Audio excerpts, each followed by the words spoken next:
Mon frère s'est moqué de moi, tu portes toujours de faux bijoux? Tu es trop simple pour mes riches collègues. 1 heure plus tard, sa femme me regardait à la télé, marchant sur le tapis rouge dans une marque qu'elle n'aurait jamais pu s'offrir. J'ai lissé la chaîne en argent à mon cou, répétant la seule leçon que j'avais maîtrisée. Ne jamais leur laisser voir la vérité sous la surface. Ce n'était pas un dîner de famille. C'était une arène. Et mon frère était sur le point de jeter la première pierre. Mon frère s'est penché en arrière sur sa chaise, un verre en cristal à la main, avec le sourire narquois qu'il avait toujours quand il voulait se sentir supérieur. Tu portes toujours de faux bijoux, Ivy. Ces mots ont transpercé le tintement des couverts et les rires polis de ses collègues. J'ai entendu quelques rires discrets autour de la table, le genre qui prétend être inoffensif mais saigne de jugement. Les diamants de mes boucles d'oreilles captaient la lumière dorée du lustre, scintillant vers lui. J'ai souri. Parce que si j'avais appris quelque chose en grandissant en tant que petite sœur de Nathan Morgan, c'était ceci: pas besoin de se défendre quand le temps le fera pour vous. La salle du Méridien à l'hôtel Crescent était le genre d'endroit où chaque serviette pesait plus que le loyer mensuel de mon ancien appartement. Nathan adorait cela, le pouvoir, l'attention, la performance du succès. Il était consultant financier, en voie de devenir associé, comme il ne manquait jamais de le rappeler à tout le monde. Et le dîner de ce soir était son festin d'auto-félicitations après avoir décroché un compte de haut profil. L'invitation portait la mention « famille ». Mais je savais ce que cela signifiait. Il voulait un public, pas de compagnie. Sa femme, Clara, était assise à côté de lui dans une robe de soie couleur champagne. Son bracelet de diamant scintillait chaque fois qu'elle bougeait la main pour prendre son vin. Au début, elle ne disait pas grand-chose, se contentant de ce sourire social prudent qui disait à tout le monde qu'elle était parfaitement consciente de l'ego de son mari, mais qu'elle avait décidé de le laisser jouer au roi pour la nuit. Ne le prends pas personnellement, a ajouté Nathan, coupant son steak. Tu as toujours eu un style minimaliste. Je suppose que ça marche pour tes trucs d'art. Studio de design, ai-je corrigé doucement. Il a souri. Ah oui. Ce truc Etsy. Une vague d'amusement a parcouru la table. J'ai ri aussi, mais le mien sonnait différemment. Plus bas, contrôlé. Je m'étais promis de ne pas réagir. Pas ce soir. Parce que ce soir, je n'étais pas là pour prouver quoi que ce soit. J'étais là pour observer. Clara s'est penchée en avant, sa voix enrobée de sympathie. Tu dois bien réussir, Ivy. Ce collier, il est audacieux. J'ai touché la chaîne à mon cou, les maillons argentés chauds contre ma peau. C'est un prototype, ai-je dit. Pas encore sorti. Prototype, a répété Nathan. Pour ta petite boutique? Pour une marque que tu connaîtras bientôt, ai-je répondu, soutenant son regard. Il a ri fort et sec. Le serveur, un jeune homme essayant de ne pas paraître mal à l'aise, a rempli mon verre d'eau sans me regarder. Tu as toujours été une rêveuse, a dit Nathan. Je te l'accorde. Rêveuse. C'était le mot qu'il utilisait quand nous étions enfants, aussi, quand je construisais des choses avec de la ferraille et de l'argile pendant qu'il récitait la section boursière du journal à 12 ans. Nos parents adoraient son ambition. J'étais créative, ce qui dans notre famille signifiait imprévisible, peu sérieusé, ses mots préférés, petite. Le dîner s'est prolongé dans un cycle sans fin de vin, de rires et d'anecdotes de Nathan sur lui-même. Je l'ai observé afficher une posture parfaite, des boutons de manchette coûteux, un éclat d'autosatisfaction qui remplissait chaque coin de la pièce. Quand il parlait, les autres se penchaient. Quand je le faisais, il souriait poliment et détournait le regard. Au dessert, Clara rayonnait sous la lumière des bougies. Son bracelet scintillait d'une sorte d'arrogance tranquille que seul l'argent pouvait acheter. J'ai remarqué la façon dont elle jetait un coup d'œil à Nathan chaque fois qu'elle riait, comme pour vérifier si elle riait correctement. Il y avait quelque chose de fragile là-dedans, quelque chose de répété. Tu devrais venir à l'un de mes galas de charité un jour, m'a-t-elle dit soudainement. Cela pourrait être inspirant. Peut-être que je le ferai, ai-je répondu. Mais je serai probablement en train de travailler. Travailler, a répété Nathan, avec un sourire narquois. Tu veux dire, dessiner des bijoux que personne ne peut se permettre de fabriquer? En fait, ai-je dit, dessiner des bijoux que personne d'autre n'ose fabriquer. La table est devenue silencieuse pendant une seconde, l'air épais d'inconfort. Puis Nathan a éclaté de rire pour briser le silence. Toujours cette attitude, hein? Je suppose que c'est pour ça que tu es toujours célibataire. J'ai souri à nouveau, non pas parce que ça ne faisait pas mal, mais parce que j'avais déjà cessé d'avoir besoin de son approbation il y a des années. Le serveur a posé l'addition à côté de lui. Il l'a signée avec panache, s'est assuré que tout le monde voit la carte AMX noire, puis s'est penché en arrière avec satisfaction. Dehors, la ville bourdonnait lorsque je suis sorti sur le trottoir. Le rire de Clara résonnait encore faiblement derrière moi alors que j'inspirais l'air froid de la nuit. Une élégante voiture noire attendait sur le trottoir et mon assistante Leia est sortie, téléphone à la main. Ils l'ont confirmé, a-t-elle dit, les yeux brillants. Tu es sur la liste des invités du Harper's Showcase. La chaîne Aurora est lancée ce soir. Mon pouce est accéléré, mais j'ai gardé un visage calme. La diffusion commence dans 1h30. Ils t'ont avancé dans la programmation. Apparemment, la presse a adoré ton histoire. Bien sûr qu'ils l'ont fait, ai-je murmuré, en me glissant dans la voiture. Alors que nous traversions le centre-ville, des panneaux d'affichage clignotaient derrière les vitres teintées. J'ai aperçu mon reflet dans la vitre, toujours la même robe simple, les mêmes bijoux en argent que Nathan avait moqué. Mais à l'écran, le collier était sur le point de devenir quelque chose d'entièrement différent. La voiture s'est arrêtée derrière le théâtre où le tapis rouge scintillait sous les projecteurs. Des journalistes se pressaient derrière des cordes de velours, criant des noms, des flashs éclatants comme des feux d'artifice. Je suis sorti lentement, l'air nocturne vibrant autour de moi. Quelqu'un a crié, c'est elle, Ivy Morgan, la designer derrière Aurora. Les caméras se sont attroupées. Les lumières m'ont trouvé. Mon collier, mes faux bijoux, ont brillé comme du feu liquide sous les flashs. J'entendais presque la voix de Nathan du dîner, tu portes toujours de faux bijoux. Et quelque part de l'autre côté de la ville, dans leur suite pentouse, j'ai imaginé le soupir de Clara quand elle m'a vu apparaître à la télé, marchant sur le tapis rouge dans une marque qu'elle ne pourrait jamais s'offrir, me tenant fièrement sous la bannière qui disait « Aurora by Ivy Morgan ». Je n'ai pas eu besoin de dire un mot. Le monde le faisait pour moi. À l'intérieur du théâtre, une journaliste m'a tendu le micro, sa voix tremblante d'excitation. « Ivy, qu'est-ce que ça fait de lancer la collection la plus commentée de la saison ?» J'ai regardé droit dans la caméra la plus proche. Cela fait, ai-je dit doucement, comme la fin de la comédie. Le public a éclaté. Les flashs se sont multipliés. Pendant un bref instant, j'ai pensé au rire de Nathan, à toutes les années où il m'avait dit que je n'étais pas assez. Puis le son s'est estompé, remplacé par des applaudissements. Plus fort, plus éclatant, réel. Alors que je montais sur scène, je me suis murmuré, faux bijoux. Non Nathan, juste une vraie vengeance. Le matin après le gala, New York semblait plus calme que d'habitude. Ou peut-être n'était-ce que moi. J'étais assise près de la fenêtre de mon appartement, pieds nus, mon café refroidissant à côté de mon ordinateur portable.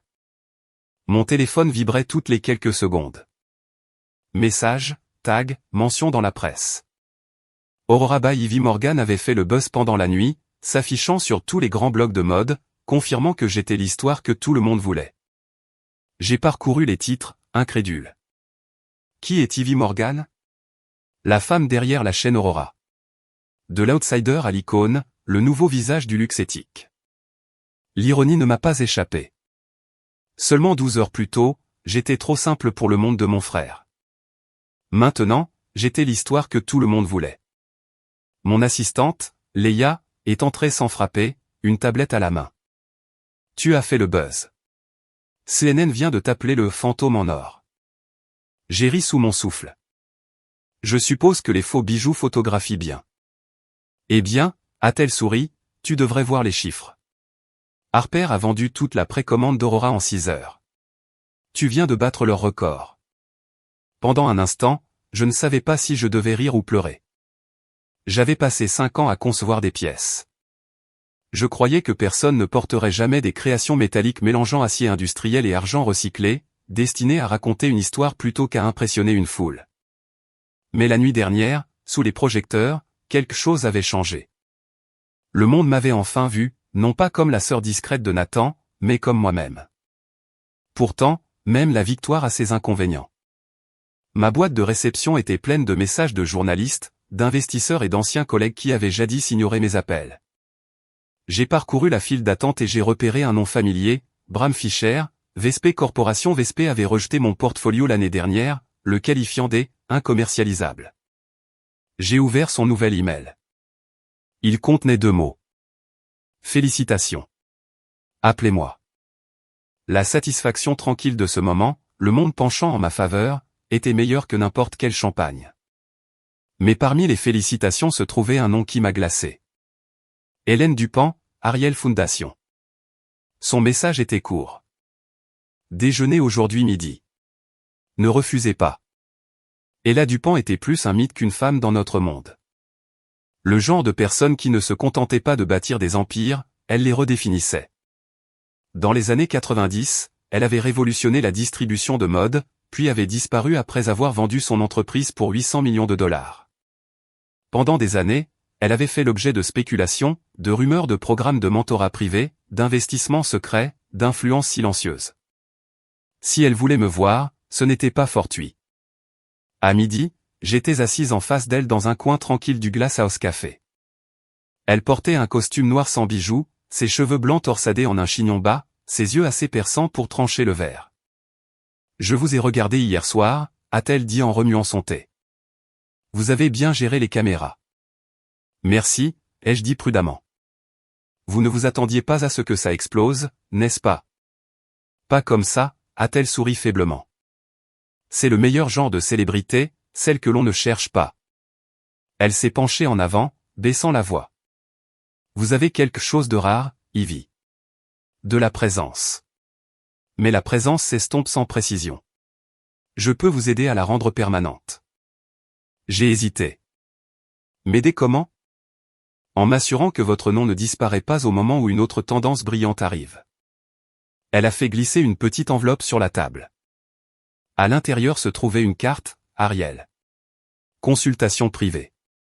Je coache des femmes qui ont du potentiel mais pas de protection, a-t-elle dit. Vous me rappelez moi-même avant que j'apprenne ce que le pouvoir coûte. J'ai levé les yeux. Et qu'est-ce que cela coûte ? Son sourire n'atteignait pas ses yeux. Tout ce que vous pensiez important. Cette nuit-là, de retour dans mon appartement, j'ai posé la carte sur mon bureau à côté des croquis prototypes de ma prochaine collection. Léa m'a regardé avec curiosité. Tu y penses vraiment ? A-t-elle demandé. Je ne sais pas. Elle est légendaire, Ivy, mais les gens disent qu'elle est impitoyable. Tout comme chaque homme qui m'a dit de rester petite, ai-je répondu. J'ai peu dormi cette nuit-là.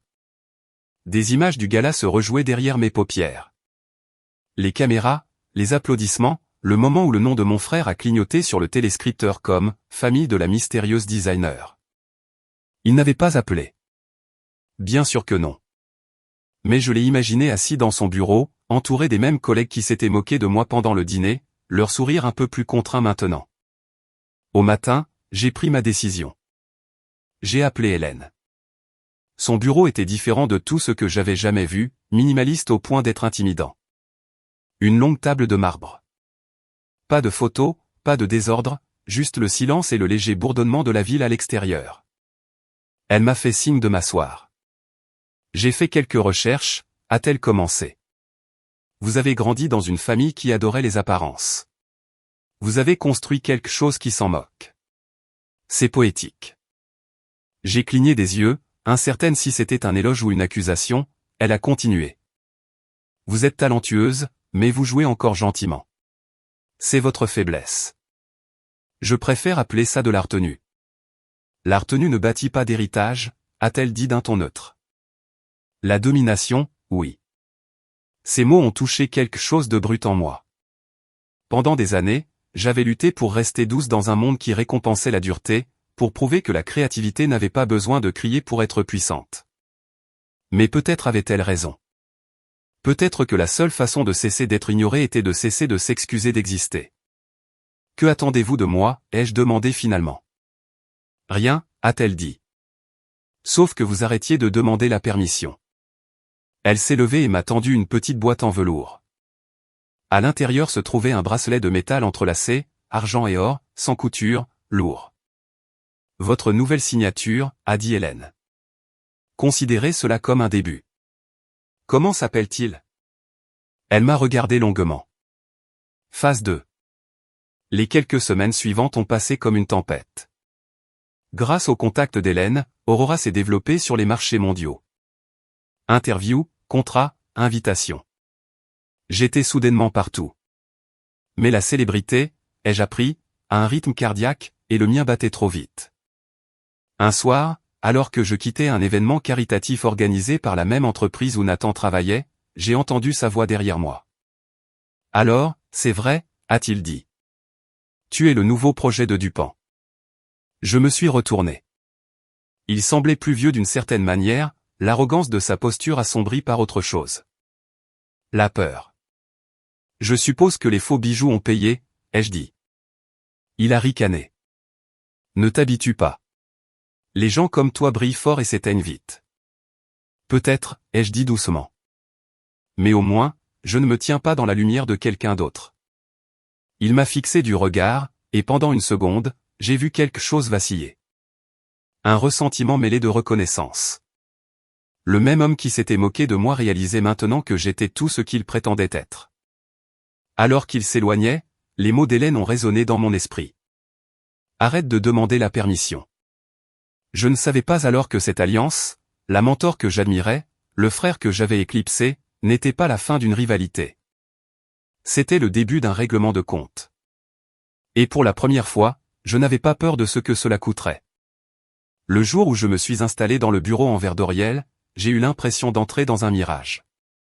Tout scintillait, des baies vitrées du sol au plafond, des bureaux en chrome poli, la skyline peinte sur le verre comme une photographie en mouvement.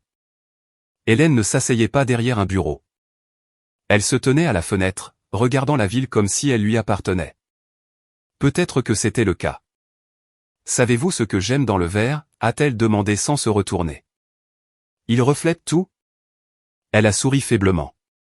Il ne cache rien. La transparence terrifie les gens, surtout les hommes qui ont bâti leur pouvoir derrière des murs. J'ai vite appris qu'Oriel n'était pas seulement une entreprise. C'était une machine de contrôle. Tout ce qu'Hélène touchait bougeait comme une chorégraphie. Chaque assistant, designer, investisseur, gravitant autour de sa gravité avec révérence et peur. Je ne faisais pas exception. Elle a commencé à me former le même jour. Le succès n'est pas un article. C'est une transaction. Vous disséquez les gens jusqu'à ce que vous sachiez quelle partie d'eux achète ce que vous vendez. Pendant des semaines, je l'ai suivie comme une ombre. Elle m'a emmené à des dîners privés, des conseils d'administration et des galas de charité.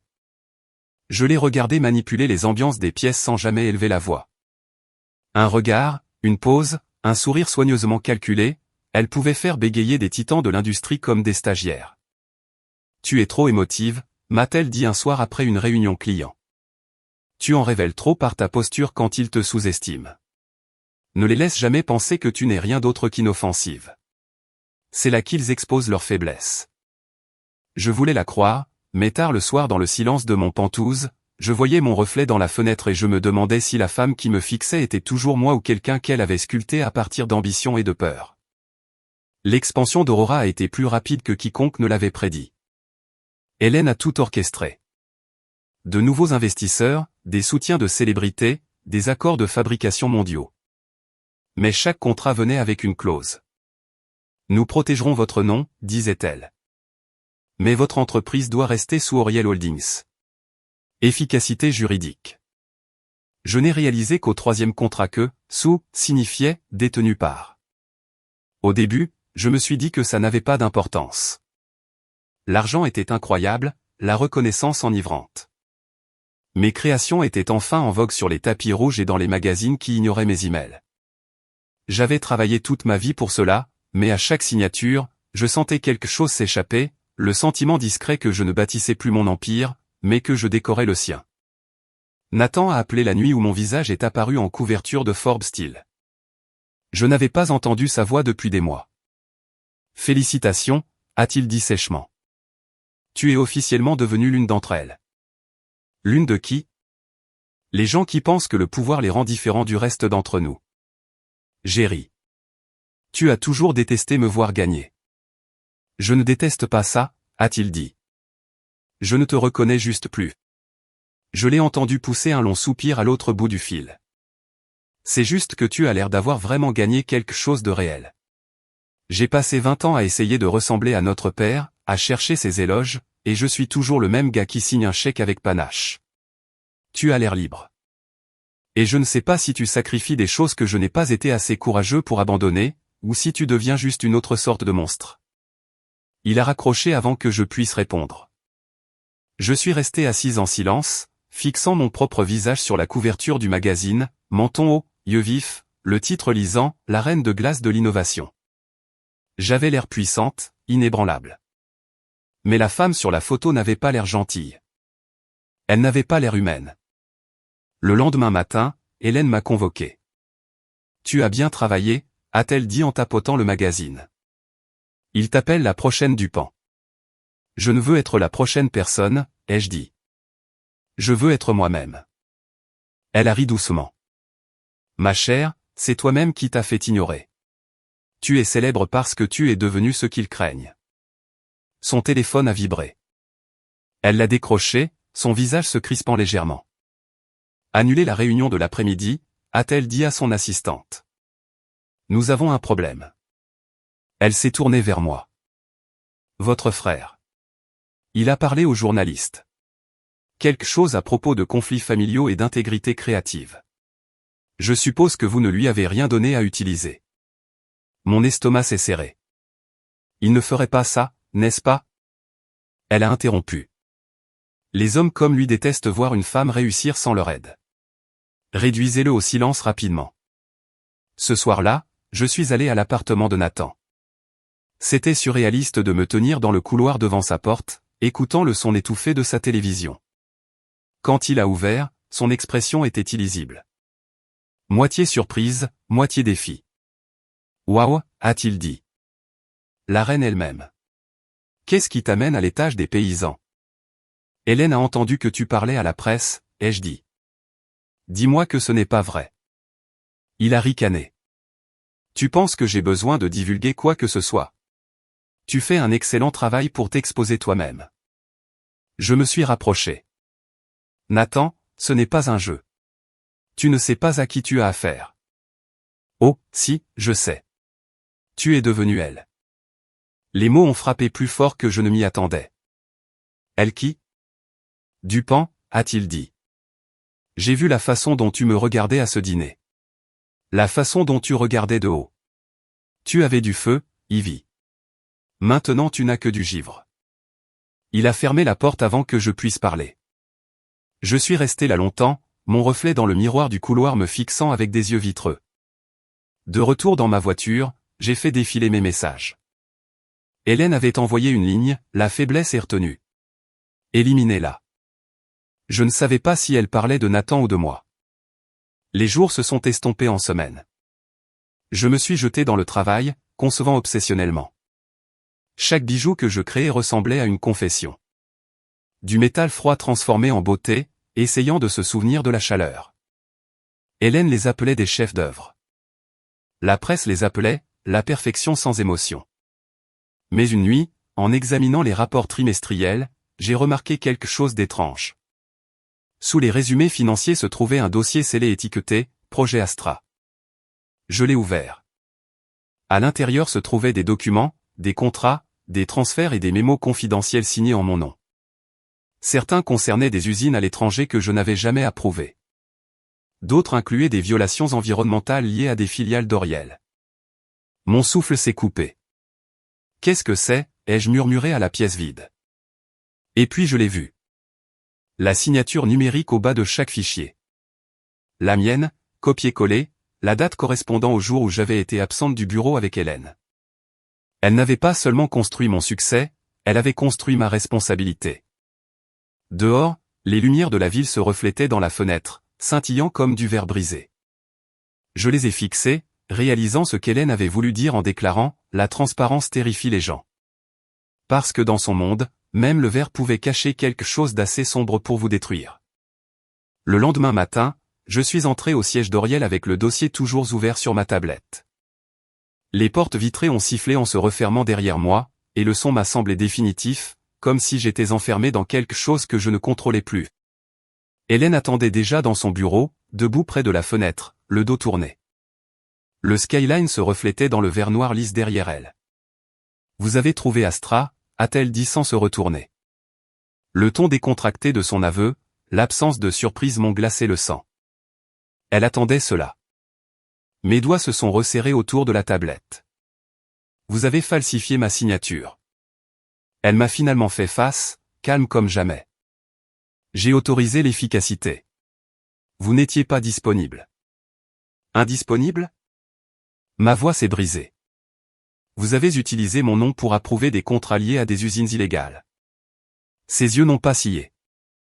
Des usines qui ont bâti votre empire. Sans elles, Aurora serait encore un hashtag, pas une marque mondiale. Je me suis rapproché, mon pouls martelant. Vous vous entendez parfaitement ? Elle a posé sa tasse. Ne soyez pas naïve, Ivy.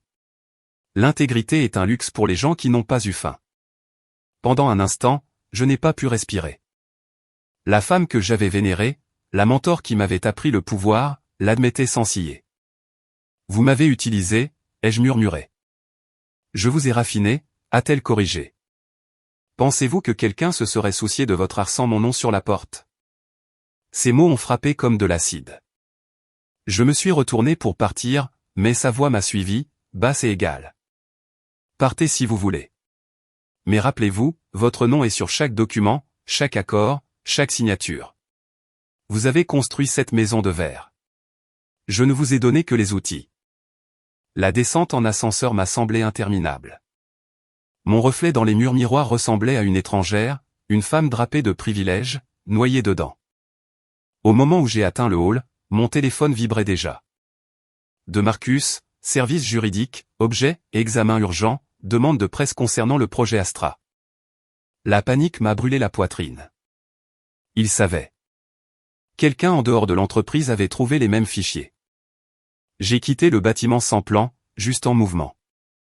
La pluie avait commencé, le genre qui brouille les lumières entraînées d'aquarelle. J'ai marché jusqu'à ce que mes talons me fassent mal, finissant dans un café en face du parc. Je me suis assise, les mains tremblantes autour d'une tasse que je n'ai pas bu. Mon téléphone a sonné à nouveau. Nathan. J'ai hésité, puis j'ai répondu. Qu'est-ce que tu veux ? Je pourrais te demander la même chose, a-t-il dit. Ton entreprise fait à nouveau le buzz. Pas pour les bonnes raisons. Mon estomac s'est tordu. Tu l'as vu. La moitié de la ville l'a vu. On dit que les affirmations d'Aurora en matière de durabilité étaient fausses. Ils appellent ça de l'hypocrisie d'entreprise. Les gens se demandent si tu étais au courant. Je ne l'étais pas. Il est resté silencieux un instant. Je te crois, mais eux non. Sa voix s'est adoucie, presque à contre-cœur. Écoute, Ivy, si Dupont tire les ficelles, sors de là maintenant avant qu'elle ne décide que tu es sacrifiable. Je voulais lui dire qu'il avait tort, qu'Hélène avait encore besoin de moi, mais je ne pouvais pas parce qu'au fond, je savais qu'elle n'avait besoin de personne. Après l'appel, j'ai ouvert mon ordinateur portable. Les titres étaient partout. Le sombre secret d'Aurora, une marque de luxe liée à un scandale d'exploitation. Mon visage me regardait depuis chaque article, encadré de mots comme « menteuse » et « fraudeuse ».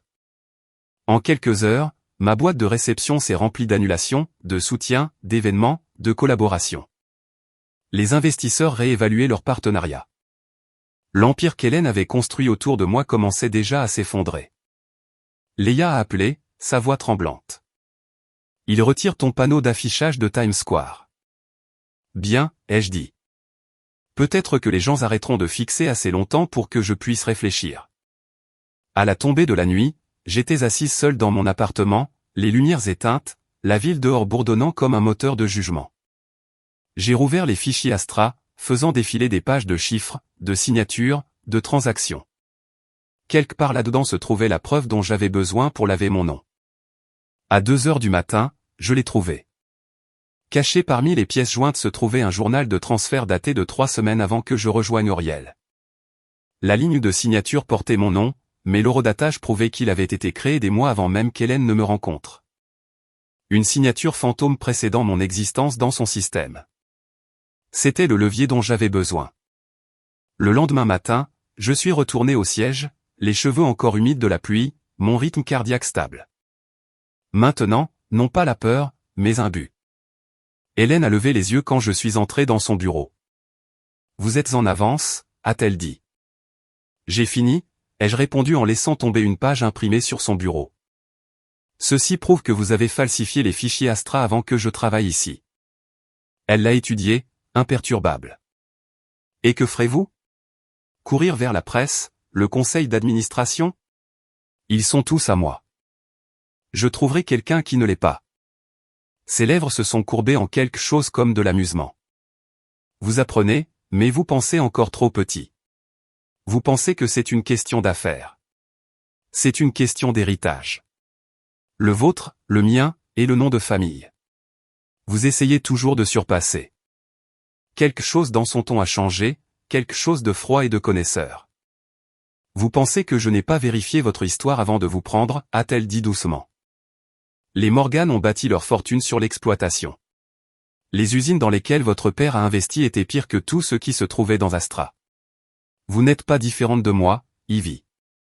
Vous êtes juste en retard sur la vérité. Le sang a quitté mon visage. Vous mentez. Est-ce le cas ? Vérifiez les archives. Ou mieux encore, appelez votre frère. Je suis parti sans un mot de plus. À la maison, j'ai ouvert les vieux dossiers de mon père, des documents que j'avais hérités après sa mort, mais que je n'avais jamais lus. Ils étaient remplis de contrats, de reçus et d'investissements, et enfouis dans les pages, j'ai trouvé un partenariat avec une entreprise offshore enregistrée sous Morgan Industrial Holdings, le même nom que celui figurant dans les documents Astra. Hélène n'avait pas falsifié cette partie. Elle l'avait exposée. Je me suis assise, la réalisation me transperçant comme du verre. C'était une honte agonisante, écrasante. Je n'étais pas seulement trahi. J'étais impliqué. La pourriture était héritée. Le poids même de cette vérité était pire que n'importe quel mensonge qu'Hélène aurait pu raconter. Lorsque mon téléphone a vibré à nouveau, je n'ai pas eu besoin de regarder pour savoir qui c'était. Le message d'Hélène était simple. Maintenant vous comprenez. Le passé ne meurt pas. Il évolue. J'ai fermé l'ordinateur portable, fixant lentement mon reflet dans l'écran sombre. Pour la première fois, je ne pouvais pas dire si j'étais la victime ou la continuation de tout ce que j'avais essayé de détruire. La pluie dehors avait cessé, mais la ville brillait toujours, lisse et tranchante comme mille éclats de vérité, attendant de couper quiconque les toucherait ensuite. Les lumières du studio étaient aveuglantes. Elles l'étaient toujours, mais cette nuit-là, elles ressemblaient à des lampes d'interrogatoire plutôt qu'à des caméras. J'étais assise dans la salle d'attente, attendant mon segment, mes paumes pressées si fort que le sang ne circulait plus. En face de moi, un moniteur diffusait l'interview précédente, un sénateur niant des allégations, son sourire lisse et répété. Je me suis demandé si j'avais l'air pareil. Dina Harris est entrée, un presse-papier à la main, son calme professionnel masquant l'instinct aigu d'une journaliste pour le scoop. Vous êtes prête, a-t-elle demandé. Autant que je le serai jamais, a-t-elle acquiescé. Rappelez-vous simplement, la vérité n'est pas toujours une rédemption. Parfois, c'est une démolition. Êtes-vous d'accord avec cela? J'en ai assez de vivre dans des ruines que quelqu'un d'autre a construites. Ils m'ont branché un micro au col, poudré mon visage et m'ont fait marcher sous la chaleur des projecteurs. Le monde en dehors des caméras s'est tu. 3-2-1, bonsoir. Donna a commencé, sa voix parfaitement modulée. Ce soir, nous recevons Ivy Morgan, designer, entrepreneuse, et la femme au centre du scandale Aurora. Mademoiselle Morgan, merci de nous rejoindre. Merci de m'avoir invité. Ma voix ressemblait à peine à la mienne. Dana n'a pas perdu de temps. Commençons simplement. Étiez-vous au courant du projet Astra? J'ai soutenu son regard. Pas avant 2 semaines. Et pourtant votre signature apparaît sur chaque formulaire d'approbation. Oui, parce qu'elle a été falsifiée. Elle a légèrement incliné la tête. Par qui? J'ai fait une pause, l'air s'épaississant autour de moi. Par quelqu'un qui m'a appris que le succès signifie le silence. Je ne serai plus silencieuse. Sa question suivante a frappé plus fort. Faites-vous référence à Ella Dupont? Le studio a semblé exhaler. Même le caméraman a levé les yeux. Oui, ai-je dit. Hélène Dupont a bâti un empire sur la manipulation. Elle a utilisé mon nom, mon image et mon ambition pour blanchir sa propre corruption. Mais je l'ai laissé faire parce que je pensais qu'elle me sauvait de l'obscurité. J'avais tort. Donna n'a pas interrompu. Elle m'a juste laissé parler, le silence entre les questions devenant une sorte de confession. L'entreprise de mon père faisait partie de ce système bien avant ma naissance, ai-je poursuivi. J'ai hérité de son argent, de son privilège et de sa culpabilité. Et quand j'ai construit Aurora, je pensais que je créais quelque chose de nouveau, quelque chose de pur. Mais ce n'était qu'une autre illusion de pureté rendue possible par de l'argent sale. Dana s'est légèrement penchée en avant. C'est un aveu extraordinaire. Pourquoi le dire au monde maintenant? Parce que si je ne le fais pas, elle contrôlera le récit pour toujours. Quand les caméras se sont arrêtées, le silence qui a suivi a semblé assourdissant. Dana s'est levée, l'expression illisible. Vous venez de faire exploser votre carrière, a-t-elle dit. Je sais, mais vous avez aussi allumé quelque chose de plus grand. Ne disparaissez pas. Les gens en voudront plus. En quittant le studio, des flashs ont explosé dehors. Des journalistes criaient, des microphones tendus. Des questions se chevauchaient comme une tempête. Les flashs lumineux éclataient comme des explosions. Hélène vous a-t-elle forcé? Étiez-vous complice? Est-ce la fin d'Aurora? Je n'ai répondu à aucune d'elles. J'ai juste continué à marcher, l'air nocturne vif contre ma peau. Quelque part derrière le chaos, j'ai entendu une voix familière appeler mon nom. Nathan. Il était appuyé contre un lampadaire, les mains dans les poches de sa veste, me regardant avec un air que je ne pouvais pas déchiffrer. Tu l'as vraiment fait, a-t-il dit quand je l'ai atteint. Oui, je pensais que tu attendrais que les avocats te le disent. J'en ai assez d'attendre la permission. Il a souri faiblement. Maman aurait été fière. J'ai ri amèrement. Maman détestait les projecteurs. Elle détestait le semblant, a-t-il corrigé. Tu as enfin laissé tomber le tien. Nous sommes restés là un long moment, la rue se vidant autour de nous. Puis l'expression de Nathan a changé. Tu devrais savoir qu'Hélène est déjà en action. Elle dépose une injonction disant que tu as violé un accord de confidentialité. Je lui ai dit que si elle traîne ça devant les tribunaux, elle s'exposera elle-même. Tu le penses? Je le sais. De retour à mon appartement, la nuit est devenue électrique de messages bruyants, d'appels manqués, de notifications s'accumulant plus vite que je ne pouvais les lire. Mon nom était partout. Certains m'appelaient courageuse. D'autres m'appelaient une fraudeuse, essayant de réécrire l'histoire. Mais sous le bruit, un message s'est démarqué, livré d'un numéro bloqué. Vous vouliez la transparence. Voyons comment vous y survivrez. Je l'ai supprimé, mais les mots sont restés gravés dans mon esprit. À l'aube, la ville bourdonnait toujours. Des camions de presse bordaient le pâté de maisons devant mon immeuble. J'ai préparé du café et allumé la télévision. Hélène Dupont était déjà à l'antenne, composée, immaculée, jouant l'indignation comme un article. Ivy était comme une fille pour moi, a-t-elle dit, son ton dégoulinant de fausse sympathie. Mais ces accusations sont sans fondement. Elle essaie de détourner l'attention de sa propre mauvaise gestion. J'espère seulement qu'elle trouvera la paix. La caméra a légèrement panoramiqué, attrapant un soupçon de sourire sur ses lèvres. J'ai jeté la télécommande à travers la pièce. Elle s'est brisée contre le mur. Mon reflet me fixait depuis l'écran noir, calme malgré le chaos. La femme qui me regardait n'était pas la même que celle qui était entrée chez Auriel des mois plus tôt. Elle n'était plus une protégée. Elle était une rivale. Nathan a rappelé plus tard ce matin-là. Tu as vu son interview? Oui. Tu vas la laisser avoir le dernier mot? Non, ai-je dit doucement. Je vais avoir le bon mot. Les 48 heures suivantes ont été un tourbillon de stratégie. Mon avocat a rédigé des déclarations, les équipes de RP m'ont supplié de me taire, et des inconnus sur les réseaux sociaux ont pris parti comme si c'était un sport. Mais je savais une chose. Si je ne me battais pas publiquement, Hélène m'enterrait avant que la vérité ne puisse respirer. Vendredi, j'avais tout ce dont j'avais besoin, la preuve des documents falsifiés, les registres des comptes offshore liés à sa fondation, même la correspondance la liant aux usines sous enquête. Lorsque j'ai envoyé les fichiers au Ledger, le journal d'investigation le plus implacable de la ville, je n'ai pas inclus mon nom. J'ai juste tapé une note pour la femme qui m'avait appris que le silence est une survie, voici ce que cela coûte. Cette nuit-là, j'étais assise sur mon balcon avec un verre de vin, regardant la skyline scintiller dans l'obscurité. Mon téléphone a vibré à nouveau, un dernier message. Ce n'est pas fini. J'ai souri, prenant une lente gorgée. Non, ai-je murmuré à la ville en contrebas. Ça ne fait que commencer. Le matin où l'histoire a éclaté, la ville s'est réveillée avec mon nom sur tous les écrans. Exclusif, l'Empire Dupont sous enquête fédérale, une source interne révèle falsification et fraude.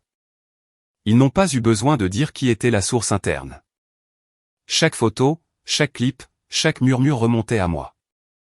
Le siège d'Ariel avait l'air différent ce jour-là. Le hall qui sentait autrefois le pouvoir empestait maintenant la peur. Des gardes de sécurité chuchotaient dans les coins.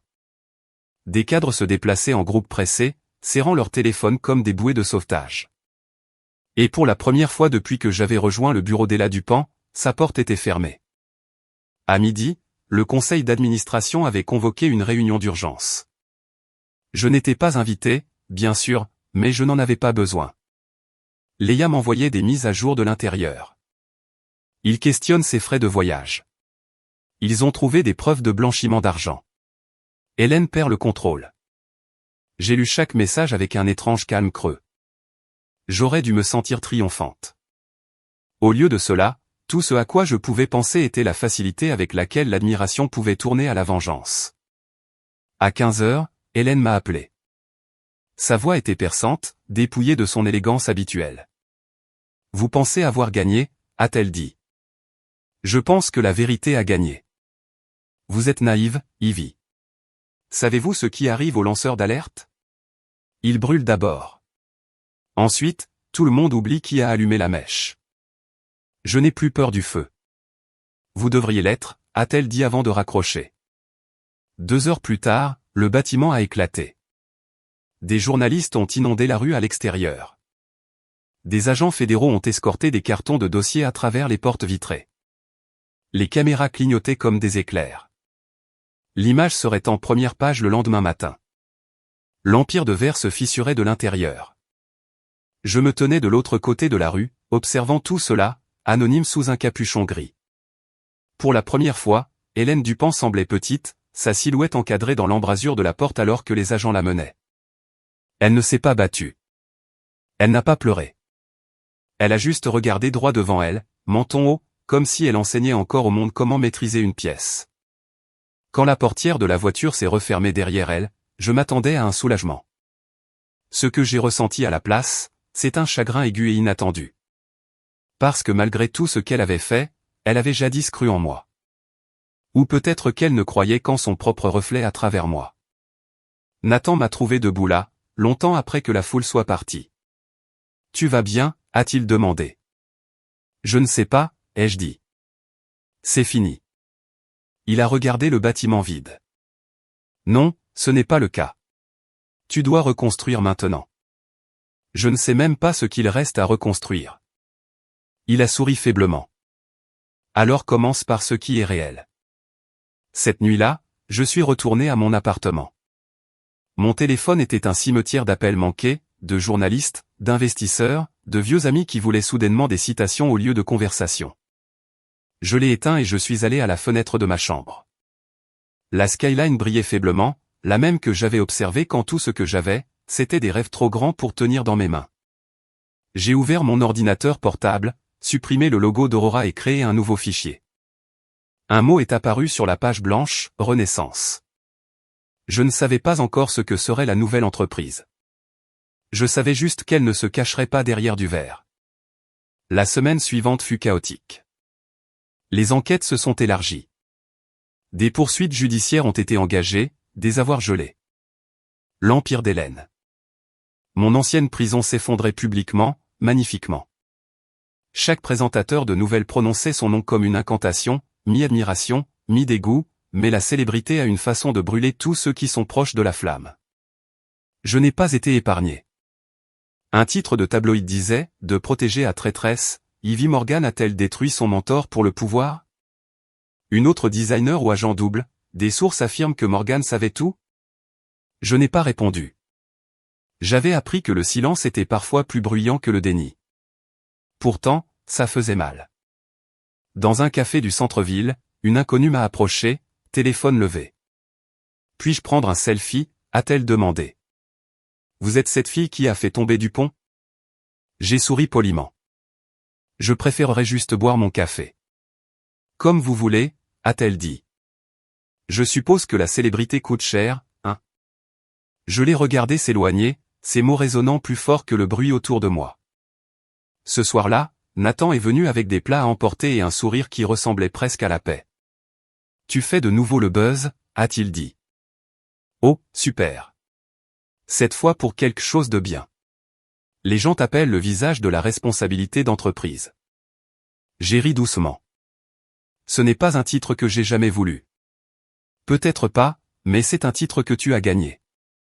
Nous avons mangé en silence pendant un moment. Il a picoré ses nouilles, puis a dit, tu sais ce qui est fou?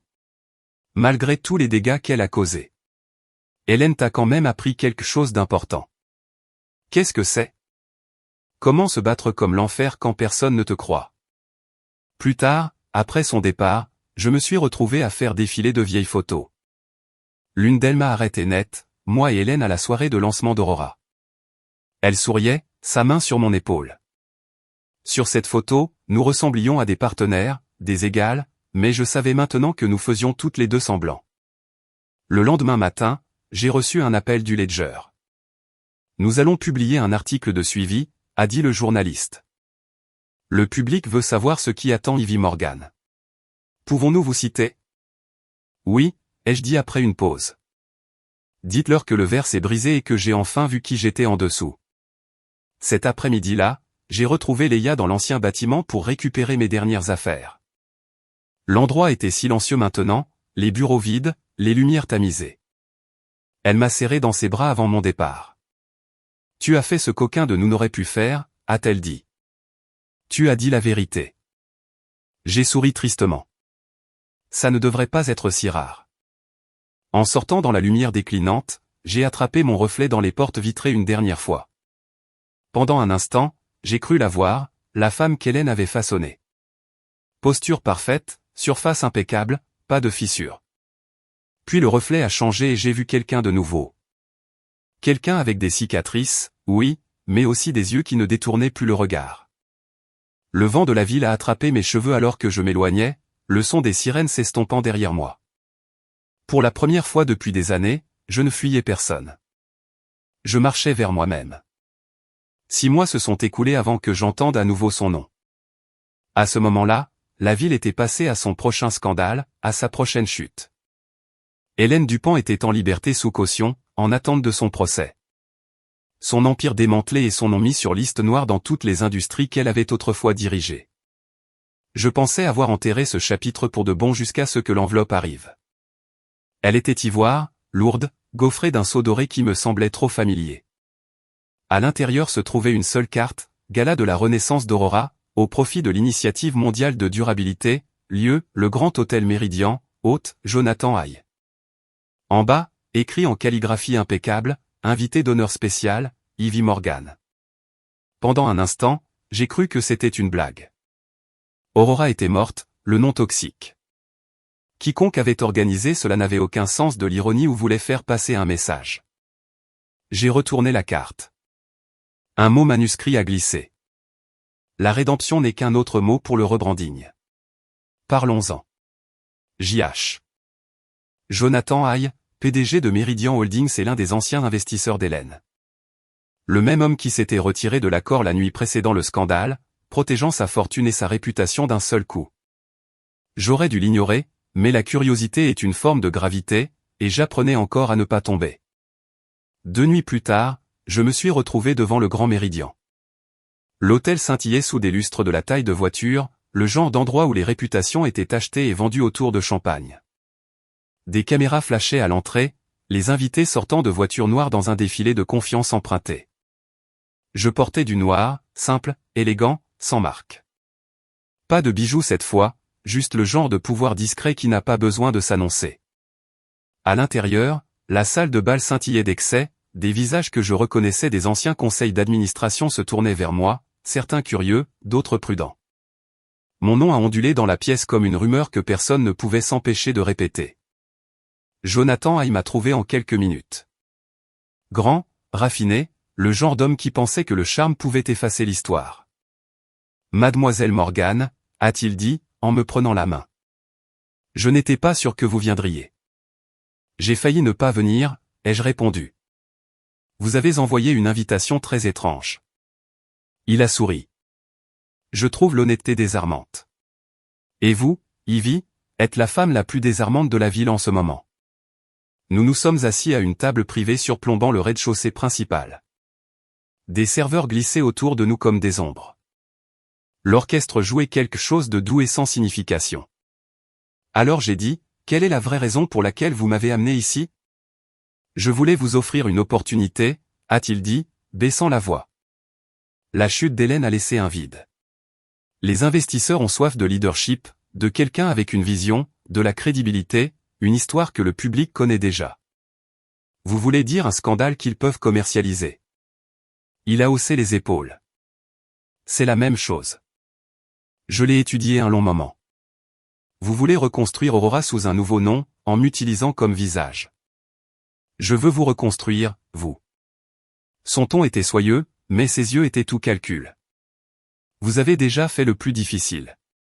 Vous avez survécu. Maintenant, vous devez vous approprier le récit. Dites au monde que vous avez évolué. J'ai failli rire. Vous lui ressemblez tellement. Hélène. Son sourire s'est tendu. Je ne suis pas elle. Je ne détruirai pas mes actifs. Le mot « actif » a atterri comme une gifle. Je me suis levé, mais il a attrapé mon poignet légèrement. Pas assez pour me retenir, juste assez pour avertir. Réfléchissez bien, a-t-il dit. Vous pourriez être de retour en couverture de magazine d'ici l'été. Ou vous pouvez rester le fantôme d'un empire déchu. Je me suis penché plus près, ma voix calme, mais cinglante. Vous ne comprenez toujours pas. Je n'ai pas brûlé l'empire. Je l'ai dépassé. Il m'a relâché. Le sourire, de retour, fragile maintenant. Dommage, a-t-il dit. Il y a toujours quelqu'un d'autre prêt à jouer le rôle. J'ai quitté la table et traversé la salle de bal, ignorant les regards qui me suivaient. À mi-chemin de la sortie, je me suis arrêté. De l'autre côté de la pièce, près de la scène, je l'ai vue. Hélène. Elle semblait plus mince, plus âgée, mais sa présence était la même, contrôlée, délibérée. Ses cheveux étaient tirés en un chignon lisse. Sa robe sobre, mais immaculée. Les gens gardaient leur distance, incertains si la proximité avec elle était poison ou pouvoir. Nos regards se sont croisés à travers la pièce. Pendant un instant, le bruit s'est estompé. Puis elle a souri. Non pas le sourire prédateur dont je me souvenais, mais quelque chose de plus petit, presque humain. Elle a légèrement levé son verre, un toast silencieux avant de se détourner. Je suis sorti dans la nuit froide, mon souffle visible dans l'air. La ville brillait derrière moi, la skyline, 1000 mensonges scintillants empilés sur de l'acier. Nathan a appelé alors que j'atteignais ma voiture. J'ai vu ton nom faire le buzz à nouveau, a-t-il dit. Tu es allé au gala. Oui. Elle s'est montrée? Elle le fait toujours. Il est resté silencieux un instant. Alors, quoi maintenant? Je pense qu'il est temps que j'arrête de réagir à l'histoire que tout le monde écrit et que je commence à écrire la mienne. Exactement. Cette nuit-là, je ne suis pas rentré directement chez moi. Je me suis arrêté à mon studio.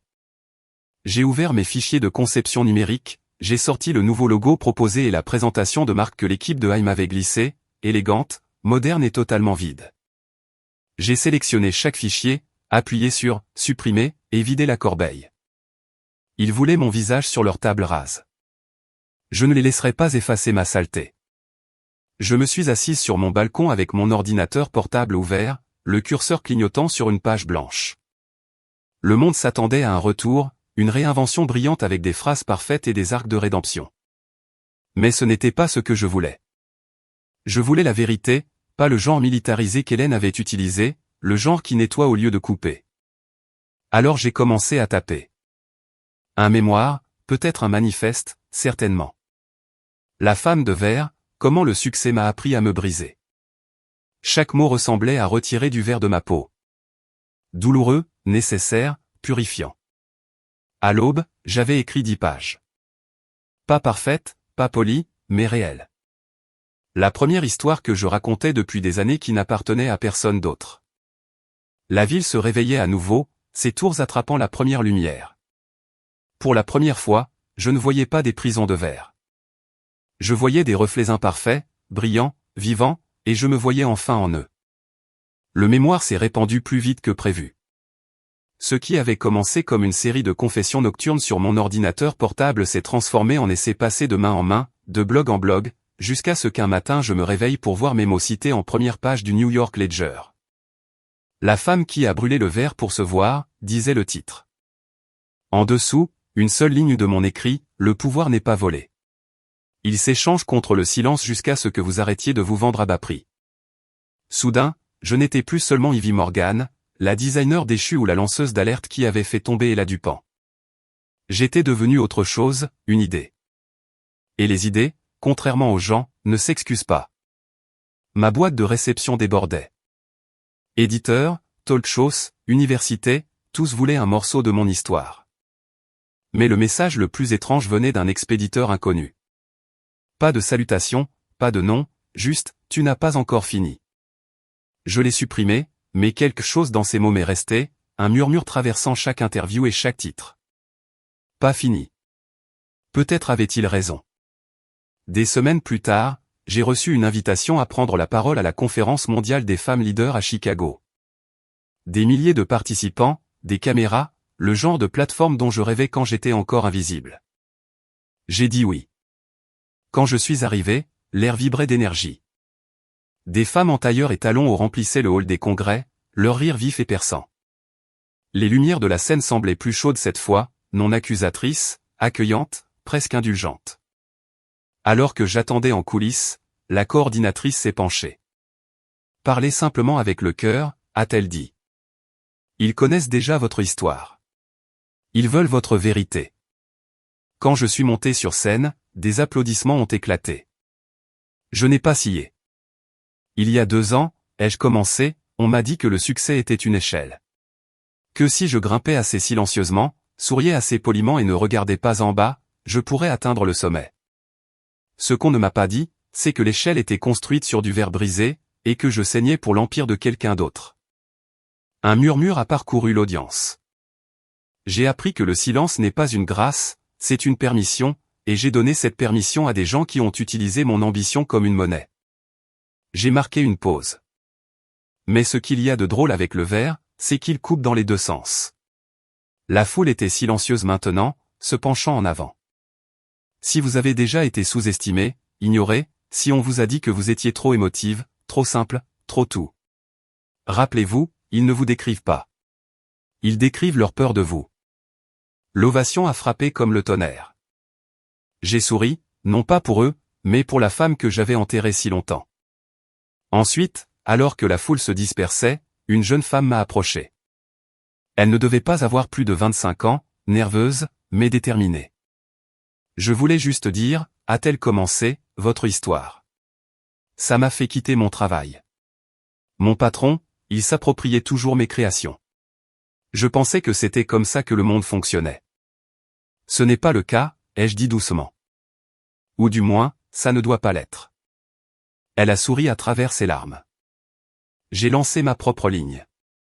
Je l'ai appelée Écho. Écho, ai-je demandé. Parce que votre histoire a fait écho à la mienne. Cette nuit-là, j'étais assise seule dans ma chambre d'hôtel, les lumières éteintes, la ville scintillant en contrebas. Mon téléphone vibrait de notifications, de photos, de mentions, d'éloges sans fin. Mais rien de tout cela ne ressemblait à une victoire. Cela ressemblait à une responsabilité. Le lendemain matin, je me suis réveillé avec un autre titre.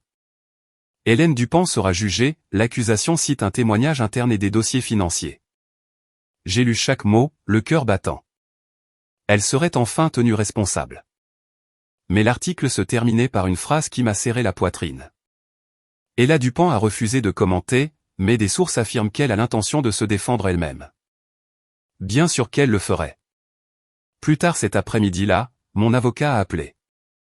L'équipe d'Hélène nous a contactés. Elle veut vous rencontrer avant le procès. Pourquoi? Elle n'a pas dit, mais elle a insisté pour que ce soit en personne. Je n'y vais pas, Ivy. Elle détient encore des documents liés au compte Aurora. Si elle les divulgue, cela pourrait ramener votre nom dans le désordre. Vous devriez l'écouter. En soirée, j'étais devant le centre de détention, me demandant comment j'étais devenue le genre de femme qui rend visite à son propre fantôme. Le garde m'a conduite dans une pièce froide et stérile. Hélène était assise à la table, vêtue de gris, ses cheveux argentés maintenant, mais toujours impeccables. Sa posture n'avait pas changé, royale, posée, intouchable. Ivy, a-t-elle dit avec ce vieux calme mesuré. Vous avez bonne mine. Vous avez l'air piégé. Elle a souri faiblement. J'ai toujours admiré votre esprit. Je me suis assise en face d'elle. Pourquoi suis-je ici? Je voulais voir si vous aviez appris la bonne leçon. J'ai appris que le contrôle bâti sur la peur s'effondre toujours. Incorrect, a-t-elle dit. Il évolue. Le pouvoir ne disparaît jamais. Il ne fait que changer de main. Je me suis penché en avant. Alors, peut-être est-il temps que les femmes arrêtent d'hériter du même genre de pouvoir dont les hommes abusent. Ses yeux se sont rétrécis. Vous pensez toujours que vous êtes différente de moi. Je sais que je le suis. Elle m'a étudié longuement, le silence pesant entre nous. Alors prouvez-le, a-t-elle dit finalement. Quand ils viendront pour vous, et ils le feront, ne devenez pas moi. Avant que je puisse répondre, le garde a annoncé que le temps était écoulé. Hélène s'est levée avec grâce, se tournant vers la porte. Bonne chance, mademoiselle Morgan, a-t-elle dit par-dessus son épaule. Vous en aurez besoin. Je suis sorti au soleil, le vent coupant mon visage. Pour la première fois, j'ai compris ce qu'elle voulait dire. La chute d'un tyran n'efface pas le système qu'il a construite. Quelqu'un d'autre attendrait toujours de porter la couronne. De retour dans ma chambre d'hôtel, j'ai fixé mon reflet dans le miroir. La femme qui me regardait n'était plus naïve, mais elle n'était pas endurcie non plus, juste éveillée. J'ai pris mon carnet et j'ai écrit une dernière ligne pour mon manuscrit. L'écho du pouvoir n'est pas le silence, c'est le choix. Et chaque femme qui refuse de devenir sa prédécesseur change le son du monde. Dehors, la ville scintillait au loin, toujours bâtie sur du verre, toujours fragile, mais captant la lumière du matin d'une manière qui ressemblait presque à de l'espoir. Le palais de justice sentait le papier et la tension. Chaque couloir bourdonnait de murmures, ce qui accompagne à la fois le scandale et le spectacle. Je m'étais promis de ne pas venir, que j'en avais fini de laisser Hélène Dupont occuper de l'espace dans ma vie.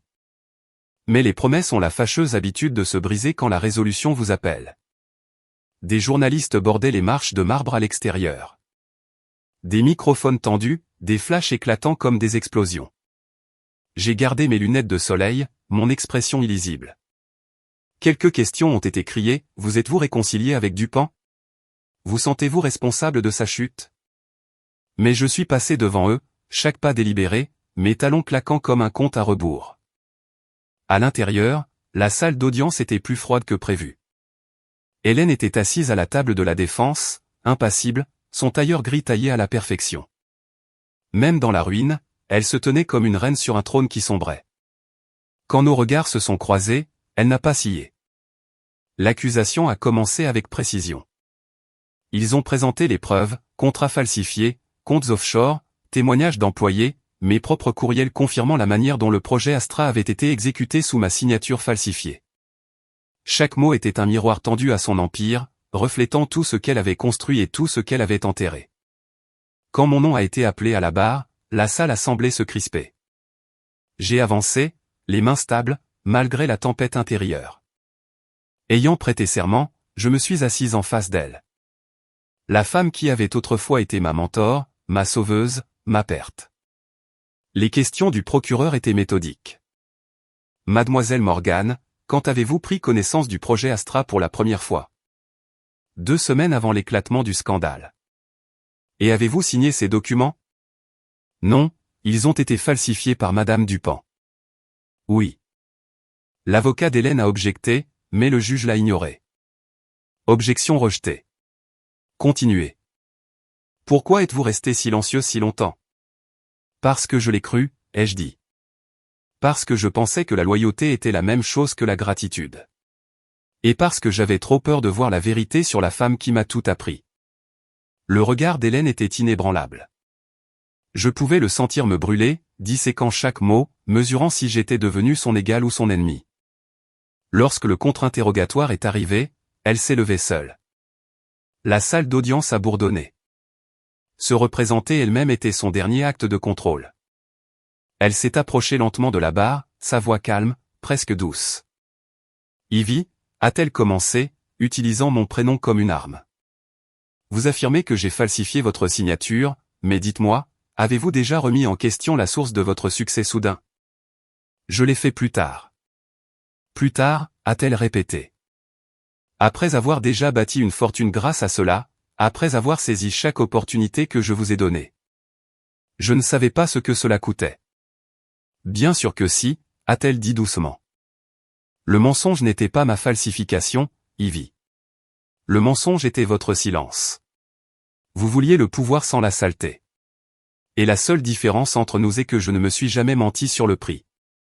Une forte inspiration a résonné dans la galerie. Ces mots ont trouvé le centre douloureux et précis de ma culpabilité. Je ne me défendais pas seulement. Je me confessais. J'ai soutenu son regard, non pas avec colère, mais avec la reconnaissance tranquille qu'elle avait raison sur le mensonge de mon ambition. Vous avez tort, ai-je dit, ma voix basse et stable. La différence est que j'ai cessé de prétendre que le prix valait la peine d'être payé. Le juge est intervenu, lui rappelant de reculer, mais Hélène avait déjà fait valoir son point. Elle est retournée à sa place avec un sourire à peine perceptible, comme si elle avait gagné quelque chose d'invisible. J'ai quitté la barre, mes genoux faibles, mais mon regard fixé droit devant. Hélène n'avait pas attaqué mes preuves. Elle avait attaqué mon caractère, me forçant à affronter l'ambiguïté morale de ma propre ambition devant le monde. Elle a gagné la manche morale, mais j'avais tendu le piège factuel. Quand le marteau a finalement frappé pour lever la séance, je suis sorti par la sortie latérale, évitant les journalistes. Dehors, l'air était froid et gris. Le ciel lourd de la promesse de pluie. Nathan m'attendait près de la voiture, son expression illisible.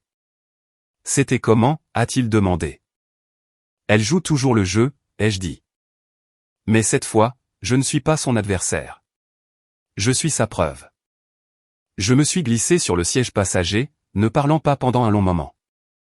L'adrénaline s'était effondrée, laissant derrière elle un vide profond. Ce n'était pas encore du soulagement, juste un calme tranquille et troublant, comme se tenir dans l'œil d'un ouragan. Le procès m'avait forcé à démolir non seulement elle, mais toute la fondation de ma vie, et je me sentais totalement légère. Cette nuit-là, je n'ai pas pu dormir. Le son de sa voix continuait de tourner dans ma tête. Tu sais, le mensonge était partagé. Cela piquait parce qu'une partie était vraie. J'avais menti, non pas au monde, mais à moi-même. Je voulais tellement son approbation que j'avais ignoré le coup. Quand je me suis finalement endormi près de l'aube, j'ai rêvé de l'ancien bureau, des murs de verre, du skyline s'étendant au-delà, et du reflet d'Hélène à côté du mien. Sauf que cette fois, le verre ne s'est pas brisé. Il a fondu, devenant transparent, jusqu'à ce qu'elle disparaisse, ne laissant que moi. Le lendemain de témoignage fut brutal. D'anciens employés ont parlé d'audits falsifiés, de signatures contraintes, de lanceurs d'alerte réduits au silence. Chaque voix ajoutait une nouvelle fissure à la façade de l'Empire. Mais c'est Marcus Blackwood, l'ancien directeur financier d'Oriel, qui a porté le coup final. Il a présenté des registres financiers liant directement Hélène à des transferts frauduleux. Elle a utilisé le nom d'Ivy Morgan pour cacher les transactions, a-t-il dit, la voix stable. Mais les autorisations provenaient de son compte privé. Hélène n'a pas scié. Elle a simplement croisé les mains, les yeux fixés sur le juge comme si elle s'était attendue à ce moment depuis le début. Lorsque le verdict est finalement tombé 3 jours plus tard, la salle d'audience était bondée. La voix du juge a résonné contre le marbre, coupable de tous les chefs d'accusation. La salle a éclaté, murmures de presse, soulagement, indignation, mais je suis resté immobile. Hélène est restée calme jusqu'à ce que les huissiers s'approchent. Alors finalement, elle m'a regardé. Félicitations, a-t-elle dit doucement alors qu'on l'emmenait. Vous avez appris à détruire avec élégance. Je n'ai pas répondu. Il n'y avait plus rien à dire. Dehors, les journalistes se sont de nouveau rués, les microphones flashant comme des éclairs dans la tempête. Quelqu'un a crié, « Vous sentez-vous vengé ?» J'ai arrêté, le mot résonnant dans ma poitrine. Venger? Non, ce n'était pas ça. C'était de la survie. Je me sens libre, ai-je dit finalement, puis je suis passé devant eux sous la pluie. Nathan m'a rattrapé à mi-chemin des marches, parapluie à la main. Tu l'as fait, a-t-il dit. Non, ai-je murmuré. J'ai fini. Nous sommes restés là un instant de plus, la pluie lavant la ville ou faisant semblant. Le palais de justice derrière nous se dressait comme un monument à tout ce qui était brisé et reconstruit. Alors que je regardais la ville, les tours de verre brillaient à travers la bruine, chacune reflétant la tempête dans les nuages. Pour la première fois, je ne me suis pas senti piégé dans leurs reflets. Je me suis vu m'éloigner d'eux. L'invitation est arrivée 1 an après le procès. Une élégante enveloppe noire avec mon nom gravé en or. À l'intérieur se trouvait une seule carte, les Meridian Fashion Awards, honorant les designers visionnaires de l'année. Mon nom figurait parmi les lauréats. Longtemps, je les fixais, les lettres attrapant la lumière comme si elles se moquaient de moi. La dernière fois que j'avais porté une robe sous des lumières clignotantes, j'avais été le scandale, pas la star. Une partie de moi voulait jeter l'invitation. Une autre partie, celle qui avait passé des années à se faire petite pour que d'autres puissent briller, voulait traverser cette pièce et s'en emparer. Nathan est celui qui m'a poussé à y aller. Tu as passé assez de temps à prouver ce que tu n'es pas, a-t-il dit. Il est peut-être temps de leur montrer ce que tu es. Alors j'ai dit oui. Le soir de l'événement, la ville bourdonnait comme un orchestre s'accordant avant une performance. Des caméras bordaient le tapis rouge devant le Méridien Grand. Leurs flashs peignaient tout en blanc électrique. J'étais assise à l'arrière d'une voiture noire, les doigts effleurant le tissu de ma robe, une création bleu nuit que j'avais conçue moi-même. Des lignes simples, pas d'embellissement, mais le tissu chatoyait subtilement sous la lumière. Une élégance discrète sans s'excuser. Quand je suis sorti, la foule a halté. Je m'attendais à des murmures, peut-être même à des ricanements, mais ce qui m'a accueilli, ce furent des applaudissements. Pas assourdissants, mais sincères. Les photographes criaient mon nom, le son roulant comme une marée sous laquelle j'avais autrefois sombré. Ivy, par ici, par-dessus l'épaule. Bienvenue de retour. J'ai souri. Non pas le sourire poli et fabriqué que j'avais autrefois pratiqué devant les miroirs, mais quelque chose de réel, quelque chose de mérité. À l'intérieur, la salle de bal était une cathédrale de verre et de lumière. Les lustres projetaient des arcs-en-ciel fracturés sur les murs, et pendant un instant, je me suis souvenu d'être resté ici des années auparavant, comme l'ombre d'Hélène, la regardant attirer l'attention pendant que je planais derrière. Ce soir, le reflet était le mien seul. Léa m'a trouvé près de la table de champagne, radieuse en argent. Je n'arrive pas à y croire, a-t-elle dit en me serrant dans ses bras. Tu es vraiment là après tout. Je n'étais pas sûr d'y arriver, ai-je admis. Bien sûr que si, a-t-elle dit. Tu as construit quelque chose de réel à partir des ruines. C'est plus rare que la perfection. Alors que la cérémonie commençait, j'ai pris place. Parmi des designers que j'avais autrefois enviés. Ils hochaient la tête poliment, certains souriant avec une chaleur sincère, d'autres avec une curiosité à peine voilée. Mais je ne ressentais plus le besoin de me mesurer à qui que ce soit dans cette pièce. Quand mon nom a été appelé, les applaudissements ont été plus forts cette fois. Je me suis levé, la robe bruissant autour de moi, et j'ai marché vers la scène. Les lumières étaient aveuglantes, mais je ne me suis pas dérobé. Le présentateur a souri en me tendant le trophée en cristal pour le courage, l'intégrité et la redéfinition de ce que signifie le leadership dans la mode. Mademoiselle Ivy Morgan. J'ai pris le microphone, le poids de la salle s'installant autour de moi. Merci. J'ai commencé, ma voix stable. Quand j'ai débuté dans cette industrie, je pensais que la beauté était quelque chose que l'on pouvait posséder, quelque chose de poli, emballé et vendu. Mais la beauté sans vérité n'est qu'une décoration, et le pouvoir sans intégrité n'est qu'un bijou fantaisie. Je l'ai appris à mes dépens. Quelques personnes ont doucement ri. J'ai souri. Le monde n'a pas besoin de femmes parfaites, ai-je continué. Il a besoin de femmes honnêtes. Des femmes qui peuvent échouer publiquement et se relever, qui peuvent être sous-estimées et pourtant survivre à tous ceux qui ont douté d'elles. Des applaudissements ont parcouru la pièce. J'ai jeté un coup d'œil vers le fond où j'ai vu Nathan, les bras croisés, la fierté clairement visible sur son visage. Quand la cérémonie s'est terminée, des journalistes se sont rassemblés près de la sortie. « Ivy, qu'est-ce que ça fait d'être de nouveau au sommet ?» a demandé l'un d'eux. J'ai souri doucement. Je ne suis pas au sommet. Je me tiens juste enfin sur mes propres pieds.